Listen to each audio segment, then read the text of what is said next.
남편이랑 크게 싸운 날, 시어머니한테 한 소리 들은 날, 팀장한테 공개적으로 면박당한 날, 아이가 말을 안 듣고 온종일 속을 썩인 날.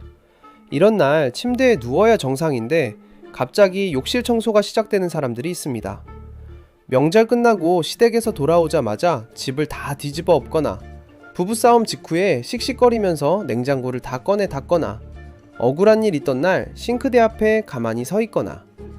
주변에선 그냥 자면 되지 왜 저래 라고 하는데 본인은 이게 선택이 아니라는 걸 압니다. 그냥 몸이 먼저 움직이거든요. 다 치우고 나서야 비로소 숨이 쉬어지는 사람들. 이 사람들한테 청소는 그냥 집안일이 아닙니다. 왜 이런 일이 일어나는지 심리학은 이미 꽤 명확한 답을 갖고 있거든요. 지금부터 그 이야기를 해보겠습니다. 청소를 유난히 자주 하는 사람들을 볼 때 많은 분들이 저 사람 좀 유별나다 라고 생각하시는데, 사실 그 행동의 출발점은 의지나 성격이 아니라 우리 몸의 호르몬 반응에 있습니다. 어질러진 공간이 신체에 어떤 영향을 미치는지를 먼저 이해하시면 청소 집착러들의 행동이 전혀 다르게 보이기 시작합니다. 2011년 미국 캘리포니아 대학교 연구팀이 흥미로운 연구를 진행했습니다. 중산층 가정 32가구를 대상으로 집안의 물건 밀도와 거주자의 코르티솔 수치를 동시에 측정한 건데요. 코르티솔은 우리가 스트레스를 받을 때 분비되는 호르몬으로, 이 수치가 만성적으로 높으면 수면장애, 집중력 저하, 면역기능 저하로까지 이어지는 물질입니다. 결과가 놀라웠는데요. 물건이 많고 어질러진 공간에 사는 사람일수록 하루 종일 스트레스 수치가 높게 유지됐거든요. 특히 여성 참가자들에게서 이 상관관계가 더 강하게 나타났고, 집안의 어수선함 자체가 만성 스트레스를 유발하는 직접적인 원인으로 작용하고 있다는 결론이 나왔습니다. 이 연구 결과가 의미하는 바가 뭐냐면, 청소를 강박적으로 하는 사람들이 그냥 예민한 게 아니라는 겁니다. 어질러진 공간은 말 그대로 우리 몸에 스트레스 반응을 일으키고, 깔끔한 사람들은 이 반응이 더 예민하게 발동하는 것 뿐이거든요. 청소는 결벽증의 증거가 아니라 몸이 항상성을 되찾으려는 본능적인 반응에 가깝습니다. 컵을 닦는 건 컵을 닦는 게 아니라 몸속에서 계속 쏟아지는 스트레스 반응을 차단하는 행위인 거죠. 이 관점에서 보면 청소 집착러들이 왜 저렇게까지 해가 아니라 저 사람은 자기 몸이 뭘 필요로 하는지 정확히 알고 있구나로 읽히기 시작합니다. 다음으로 이야기할 심리는 통제감입니다. 이게 청소 집착의 심리 중에서 아마 가장 많은 분들이 공감하실 부분일 텐데요. 직장에서 상사한테 치이고 집에 와서는 남편이랑 또 한바탕 하고, 시어머니 전화에 속이 뒤집혔는데 아이까지 떼를 쓰고, 내가 통제할 수 있는 게 하나도 없는 것 같은 날, 딱 집에 도착해서 가방을 던져놓고 청소를 시작하는 사람들이 있습니다. 이게 단순한 습관이 아닙니다. 심리학에서는 이 행동을 보상적 통제 행동이라고 부릅니다. 내가 통제할 수 없는 외부 세계, 즉 상사의 기분, 회의 결과, 타인의 반응에서 받은 무력감을 내가 확실히 통제 가능한 영역인 집이라는 공간을 정리하면서 회복하는 심리적 기제거든요. 먼지를 닦고 물건을 제자리에 돌려놓는 그 행위 하나하나가 나는 뭔가를 바꿀 수 있는 사람이라는 감각을 되살려줍니다. 무질서한 세상 속에서 딱 이 공간만큼은 내 의지대로 만들 수 있다는 것, 그게 주는 안도감은 실제로 상당히 강력합니다. 집을 정리하면 머릿속도 정리된다는 느낌, 그게 기분 탓이 아니라 통제감이 회복되면서 실제로 뇌가 안정신호를 받는 겁니다. 세 번째는 뇌 자체가 다르게 설계된 사람들의 이야기입니다. 심리학의 고감각자라는 개념이 있는데요. 전체 인구의 약 15에서 20%에 해당하는 사람들로 시각, 청각, 촉각 등 감각 정보를 훨씬 더 깊고 세밀하게 처리하는 유형입니다. 이 사람들에게 시각적 어수선함은 그냥 눈에 보이는 현상이 아닙니다. 뇌가 끊임없이 처리해야 할 정보로 들어오는 배경 소음과 같아서 공간이 어질러져 있으면 그 자체가 상당한 피로감이 되거든요. 쉽게 예를 들면 이렇습니다. 바닥에 아무렇게나 놓인 옷 한 벌이, 어떤 사람 눈에는 그냥 옷 한 벌인데 고감각자 눈에는 무의식적으로 계속 처리되는 자극이 됩니다. 치워야 하나? 저게 왜 저기 있지? 저 위치가 동선을 막지 않나? 본인 의지와 상관없이 뇌가 계속 그쪽으로 에너지를 보내는 거거든요. 그래서 공간이 정돈되면 뇌가 비로소 쉬는 겁니다. 청소를 마치고 나서 어깨에 힘이 빠지고 호흡이 깊어지고 생각이 조용해지는 그 느낌.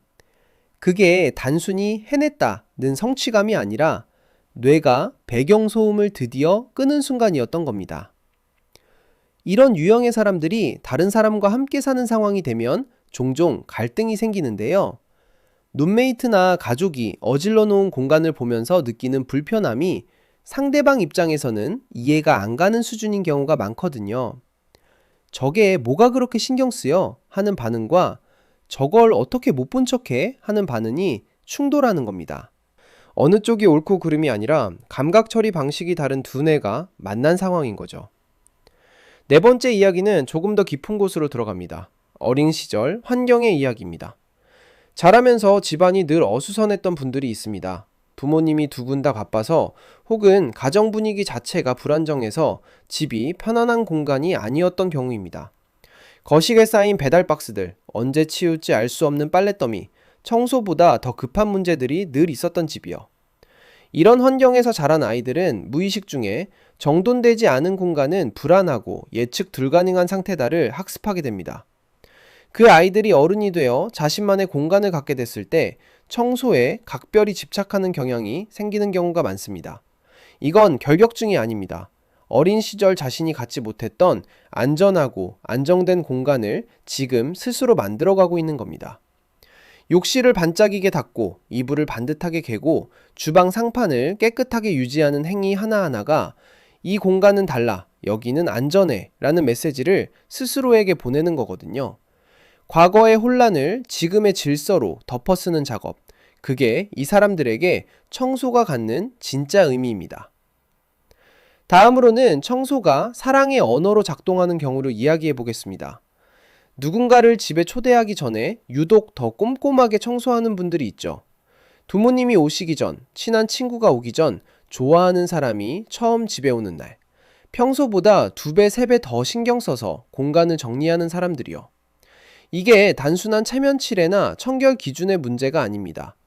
깔끔하게 준비된 공간 자체가 그 사람에게 보내는 메시지거든요. 심리학자 게리 체프먼이 제시한 5가지 사랑의 언어 중 봉사 행위에 해당하는 사람들이 이런 경향을 특히 강하게 보입니다. 말로 감정을 표현하는 게 어색하거나 선물보다는 직접 뭔가를 해주는 방식이 자신의 마음을 더 잘 표현한다고 느끼는 유형이거든요. 상대방이 집에 왔을 때 깨끗하고 쾌적한 공간에서 편히 쉴 수 있도록 준비하는 것. 그게 이 사람들에게는 진심 어린 환대이고 소리 없이 전하는 배려입니다. 나는 네가 이곳에서 편안하길 바라는 말을 행동으로 전달하는 방식인 거죠. 그래서 이 사람들이 청소하는 공간이 지저분해졌을 때 느끼는 감정은 단순한 불편함이 아닌 경우가 많습니다. 자신이 사람들에게 줄 수 있는 것을 못 주고 있다는 느낌, 공간을 통해 마음을 표현하지 못하고 있다는 답답함이 섞여 있거든요. 깔끔한 집은 이 사람들에게 그냥 집이 아니라 자신이 타인과 연결되는 방식 그 자체입니다. 마지막으로 청소의 명상 효과에 대해 이야기해 보겠습니다.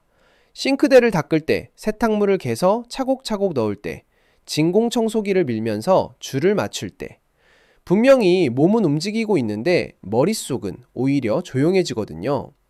아까 그 사람이 한 말, 내가 왜 그랬을까 하는 후회, 내일 어떡하지 하는 걱정, 평소엔 쉴 새 없이 떠오르던 생각들이 청소하는 동안엔 잘 끼어들지 못합니다.